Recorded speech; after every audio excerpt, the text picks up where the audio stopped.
রাজ্যের 26,000 চাকরি বাতিল মামলায় আসল তথ্য জানা প্রায় অসম্ভব হয়ে দাঁড়িয়েছে। কি চাও তুমি? এটা কন্টেন্ট। ফিগার দেখালে পাবলিক ফিগার হবে, এই গানটা শুনে অনেকেই ট্রিগার হবে। এসব জেনে শুনেও গানটা বানাচ্ছি, কারণ আপনি কি ভাবলেন তাতে আমাদের ছেড়া যাবে।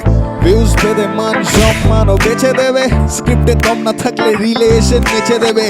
অডিয়েন্স কনফিউজ কি করবে তা বুঝছে না, পর্নহাব ছেড়ে ইনস্টাগ্রাম দেখে